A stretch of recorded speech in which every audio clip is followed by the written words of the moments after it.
Growing up, I used to love spending the night at my friend's house. I didn't have siblings, so it was a lot of fun to have someone to hang out with all day. However, I quickly stopped going to sleepovers after I went to my friend Ray's house. You see, Ray had this one neighbor that always seemed like he was staring at us from his house. And one night, things got a little too creepy for my liking, and I figured it's probably best I just sleep at home where I know I'm safe. It was toward the end of summer vacation between 5th and 6th grade, and Ray had invited me over to spend the night. He had just gotten the new Call of Duty, and we were going to play split screen all night. I got to Ray's relatively early in the afternoon that day, and after I had been dropped off and settled in, the two of us decided to go hang out in the yard for a bit, while there was still a couple hours of daylight. Whenever I would hang out over at Ray's, the two of us would always spend a lot of time either near the stream behind his house or jumping on the trampoline that he had set up in the backyard. We spent about an hour jumping that day before we noticed it.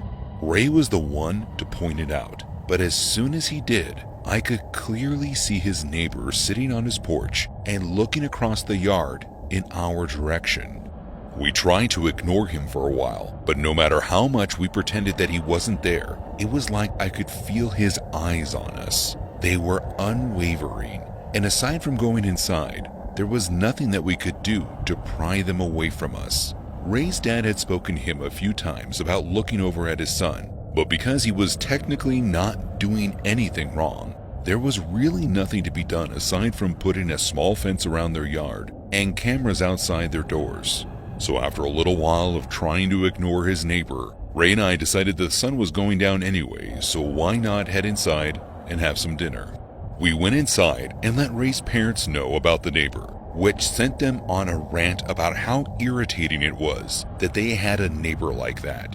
Ray and I finished our dinner as we planned the rest of the night and what game we would start off playing first, and as we previously discussed, it was time for a Call of Duty marathon. As we played, time began to fly by, and before we knew it, Ray's parents had gone to bed, and when we looked at the clock, it read 11 p.m. This was only the beginning of our night though. We planned on staying up the entire evening playing. Sadly, that all came to an end while we were between games.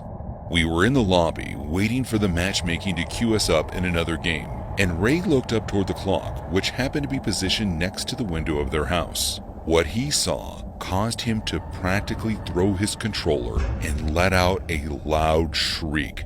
He pointed to the window and began saying in a shaky voice that he had just seen his neighbor. Ray said that he was watching us through the window, but when I looked over, I didn't see anything. I quickly got up and pulled the curtains closed, and then began looking around to see if any other windows had been left open. Ray said that he was going to get his parents, and I continued to look around the windows, though I'll admit I was walking really slowly. I was pretty on edge at this point, but what sent me over the top was when I made my way into the kitchen. As I walked into the kitchen, I stopped in my tracks as I heard the handle on the door shaking as if someone was trying to open it. I could see the shadow of someone through the frosted glass window on the front door as they stood under the porch light, and I immediately ran back into the living room and yelled for Ray and his parents. Ray's dad came running through the house, and I yelled that they were at the door. He wasted no time getting there and unlocking it, but when he opened the door, no one was on the other side. Before he could close the door though, Ray's mom came rushing down the hallway with her phone in her hand and tears running down her face. I could hear her telling Ray's father to call the police because they caught the entire incident on camera. When the police arrived, they were shocked to see clear video of Ray's neighbor walking onto his property and up to each window of the house until he found the one that he could watch us through. He apparently stood there, watching us, for about a half an hour before he appeared to be startled, assumingly by Ray catching him. He then quickly ran around the house and tried to break in before being scared off by the sound of Ray's father running through the house. The officers promptly made their way over to the neighbor's house and knocked on the door. The man pretended to have been sleeping, but the police didn't buy his story, especially not with the proof we had. Ray's neighbor was arrested for trespassing, among other charges, I'm sure. I felt bad, but I was too afraid to stay the rest of the night, and Ray's parents ended up driving me home after the police finished up at their house. Now, I only sleep at my own house, where I feel the safest.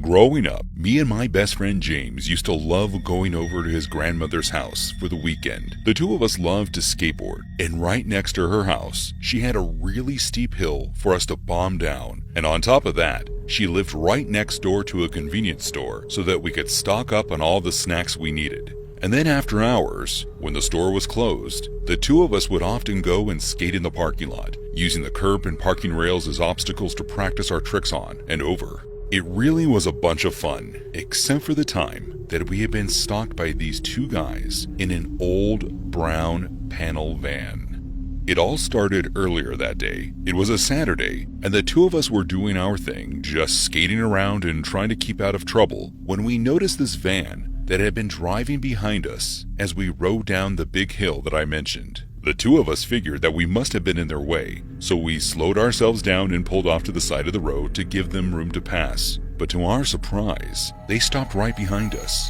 We looked over at the two men, and they were clearly staring at us, but they didn't say anything. So after a minute, the two of us just shrugged and began skating down the hill again. Thankfully, the van didn't pull out behind us. At least, not at first. It wasn't until about 5 minutes later, when we had made it to the bottom of the hill and back to his grandmother's house, that we saw the van slowly drive by. James and I were confused, but we didn't really think anything of it. We spent the next few hours helping his grandpa cut and stack firewood, while James's grandmother cooked dinner for all of us. And we couldn't be certain, but we both swore that we saw the same van drive by at least 3 more times.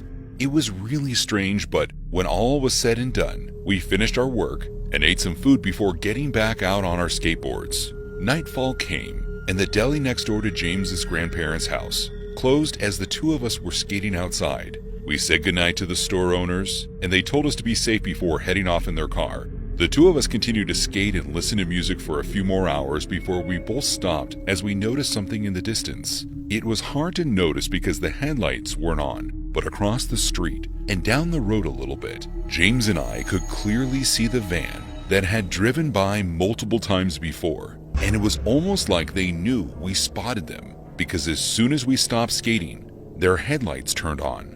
The van slowly began to make its way down the street toward the two of us, and we didn't even have to say anything to each other before we both knew what we had to do. James and I quickly grabbed our backpacks and our boards and started sprinting through the grass behind the convenience store toward James's grandparents' house. We could hear the sound of the van speeding up before we heard what was certainly one of the doors opening and closing as one of the men hopped out of it and began chasing after us. James and I luckily made it through the yard and into the safety of his grandparents' home and locked the door behind us. James pulled his phone out of his pocket and quickly began dialing 911 as I looked out of the kitchen window toward the street, where I saw the van and someone getting back into the passenger side. Once he was inside, the van quickly drove off, leaving skid marks on the street as they tore away. The police showed up, and we explained to them and James's grandparents what happened to us, and they said they would be on the lookout for a brown panel van. But as far as we know, the van wasn't found, and neither were the two men who were following us around that afternoon. It was the summer of 2009, and we had about a week until school started back up. And to celebrate, my mom and dad let me have a sleepover in the camper that we had in our backyard. I was able to have 3 friends over, and we were going to have a small fire in the backyard and then go hang out and play board games in the camper while we listened to music over the speakers. It was a really fun idea, and something I loved to do whenever my parents would let me. However, we ended up getting rid of the camper the following year, and it's probably for the best. I don't think any of us would dare sleep out in our yard again after what happened that night.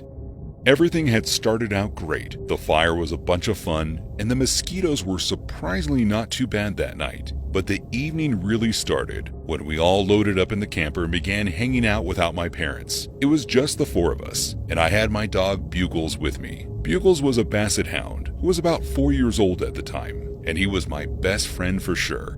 I know for a fact that all my friends and I were thankful that he was there with us that night. Once we were in the camper, we plugged my iPod Nano into the speakers and listened to some music as we played a couple of games of Settlers of Catan with each other. And eventually, all of us were tired, and it was time to go to bed. Sleeping in the camper was great because we all had our own beds that were surprisingly comfortable to sleep in, and we could keep the AC going all night. Once we all decided to lie down, sleep came quickly.